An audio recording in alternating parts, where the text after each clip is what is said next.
Emma's fingers brushed dust off an old shoebox in her Seattle attic. Inside, a lopsided clay mug. Its glaze cracked like her confidence after decades of social freezes. 45 and still sweating through community BBQs like a nervous teen? Please. But that mug.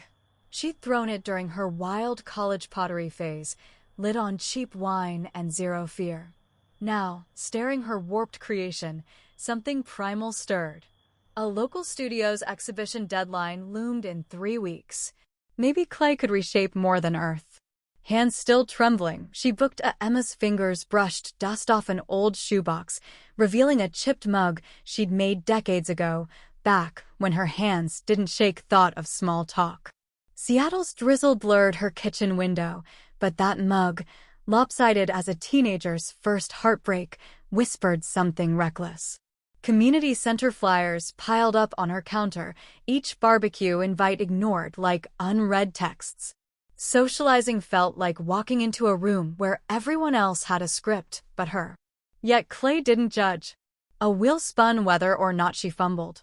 First class, she hid in back, knuckles white around cold earth. But then centering. That sweet spot where chaos became control. Muscle memory kicked in, her palms remembering what her mind had forgotten. Creation didn't demand perfection. A wobbly bowl emerged, its flaws lit by golden studio lights. Months later, her pieces crowded local exhibition, each one stamped with thumbprints like secret signatures. Strangers lingered her table, not knowing how their laughter loosened something in her chest. That mug from Shoebox? Now it held wildflowers on display stand, its cracks gilded like kintsugi, proof that broken things could still hold beauty. Emma grinned, wiping clay-streaked hands on her apron. Who knew 45 could feel this? Lit? Emma's fingers brushed dust off an old shoebox, revealing a forgotten pottery class coupon, expired 3 years ago. Midlife had slipped in like uninvited fog over Puget Sound, leaving her restless between grocery runs and community BBQs where she smiled but never quite belonged. That coupon felt like a nudge from universe, or maybe just her own stubborn hope.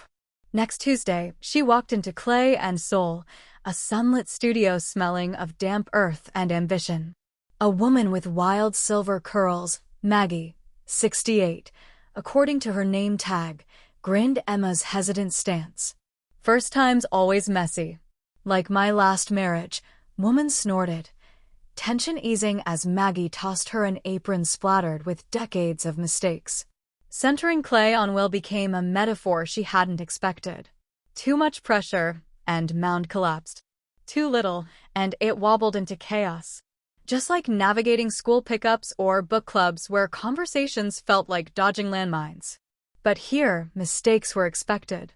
Celebrated, even.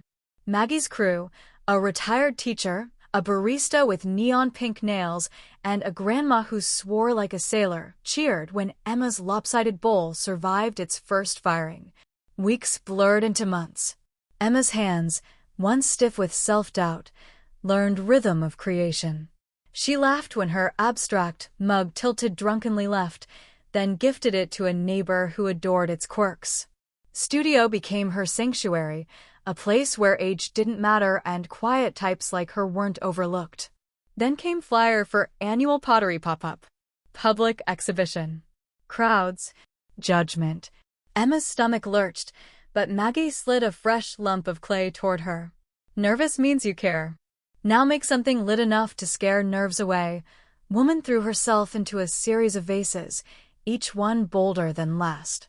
Glazes dripped like Seattle rain, imperfections turned into intention. Opening night, she stood beside her work, pulse racing, until a stranger paused, tracing a finger along a vase's uneven rim. It's like it's breathing, they murmured. In that moment, Emma understood. Clay wasn't just something she shaped. It was reshaping her, one imperfect spin at a time. Emma's palms hovered over a spinning clay wheel, slick with sweat but steady. 45 years of second-guessing every handshake, every grocery line chit-chat, yet here she was, elbows deep in muck, grinning like a kid who'd just lit fireworks in broad daylight. Seattle's drizzle tapped studio windows, but inside, warmth hummed. That had become her anchor. First attempts? Lopsided disasters, sure. One bowl collapsed mid-spin, slumping like a deflated soufflé.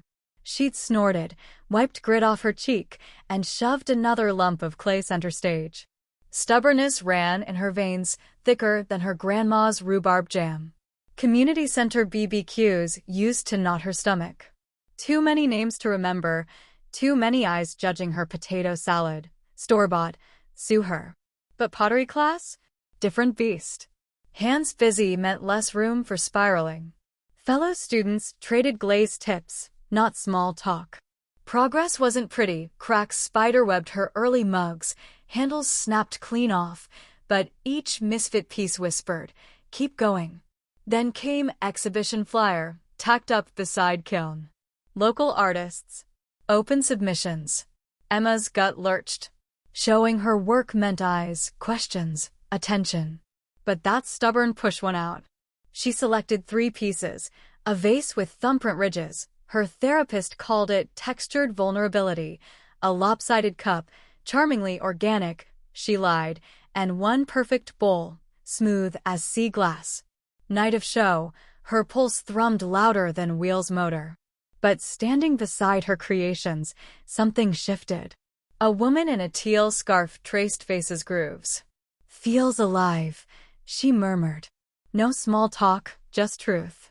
Emma exhaled. Clay had taught her this. Beauty didn't need polish. Neither did she. By evening's end, 2 pieces sold. Lopsided cup stayed, her favorite. She packed it carefully, dust clinging to her sleeves like old ghosts shaking loose. Rain pattered outside, but her shoulders felt lighter. Maybe next barbecue, she'd bring homemade pie. Or not. Either way, she'd show up. Emma's fingers brushed dust off an old shoebox, revealing a forgotten lump of clay, dry, cracked, but still holding possibility. 45 years of hesitation melted as she carried it to a community studio, heart pounding like that first awkward middle school dance. Seattle's gray skies couldn't dampen her resolve. She sat before a clay wheel, its hum a steady promise. Hands trembled, but muscle memory kicked in years of kneading dough, soothing kids' scraped knees, gripping steering wheels through life's storms. Now, they shaped something just for her. Centering clay became centering herself. Each wobble smoothed under her touch, imperfections turned purposeful. Weeks passed. Mugs piled up, lopsided but loved. A local exhibition loomed, tiny flyers tacked to cafe boards, ignored by most. Emma's stomach flipped. What if they laugh? But then, what if they didn't? She signed up, scrawling her name with a flourish that smudged. Day of show, her booth stood between a hipster's geometric vases and a retiree's bird baths. Crowds milled past, barely glancing. Then, a kid, sticky-fingered from community barbecue ribs, reached for Emma's favorite bowl. Whoa, he breathed, tracing its spiral ridges.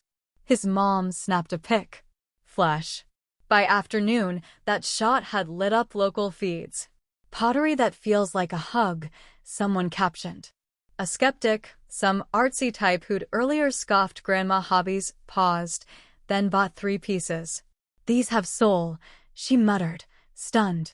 Emma's chest swelled. Laughter bubbled up as she noticed her world's okayest potter apron, smeared with glaze. Around her, strangers leaned in, sharing stories of their own anxieties, their own starts. Clay will spun quiet in her mind. This was more than pottery. It was proof that shaky hands could still create, that 4-5 was just another number, and that sometimes courage looked like a lopsided bowl going viral. "This is my start," she thought. And crowd roared. Emma's fingers brushed dust off an old shoebox, revealing a forgotten dream, her grandmother's cracked clay wheel.